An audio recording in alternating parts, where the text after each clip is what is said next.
In this episode of Talking About Orks, we're going to be going over Deffkoptas. Deffkoptas has always been one of my favorite units, just because of their ability to outflank or sneak around. Just be a decent harassing unit. And so they're a little bit disappointing in this edition for me, simply because they cost a bit too much for what they do.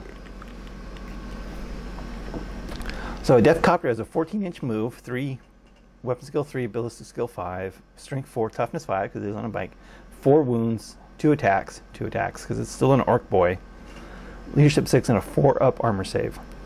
Well, that's quite a few wounds. They come with 2 twin big shooters, or you can upgrade to a rack of rockets, twin rockets. Custom mega blaster. You can also give them a kill saw. And they use in melee their spinning blades.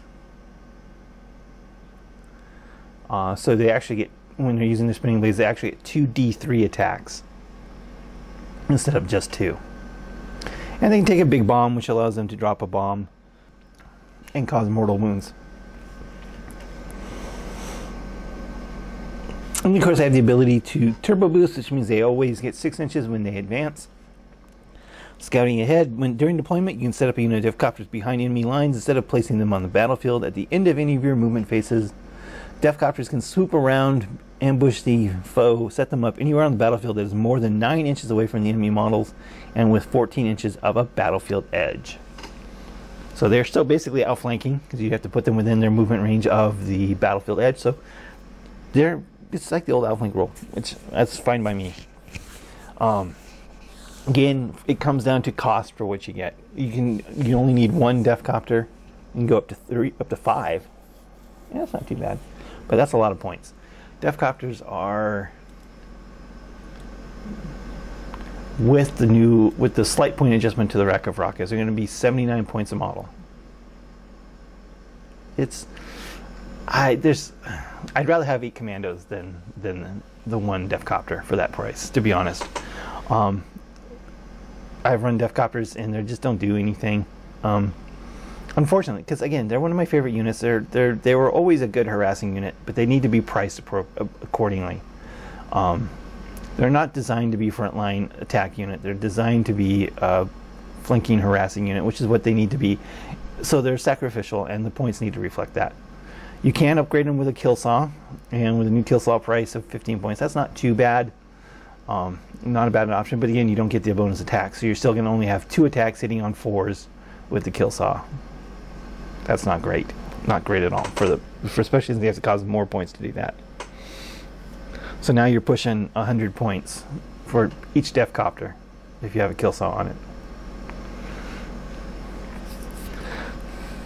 And that's just disappointing. So again, the biggest problem with Deffkopters is they are just too expensive for what you get. They need to be like a third.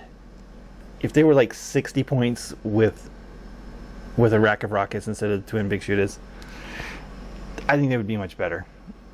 Maybe even less than that, because they're not going to last very long. They might not even survive Overwatch, to absorb Overwatch for your jumped or storm boys or commandos with the 4 wounds.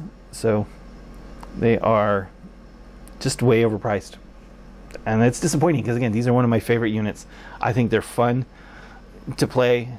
They're extremely fun to build because you can do whatever you want to with these things. You've seen my my LED powered UFO with Deffkopters. I don't know if you've seen those, but I love those things. I just can't play them because they're 100 points a model. And it's just not worth it. So these are one of the units that needs a dramatic cost reduction to ever see a competitive table. Other than that, there's not much else to say. They're just bikes. They're really no different than anything than they've ever been in the previous 2 books. So, but they're just a lot more expensive, and they're just not worth it. So do you run Deffkopters at all? Probably not, but if you do, let me know in the comments below, and thanks for watching. Thank you for watching this episode of Talking About Orks. Please subscribe and hit the bell button for notifications for new Talking About Orks videos every Wednesday, new battle reports every Friday, and hobby videos whenever I can. Thanks for watching. In this episode of Talking About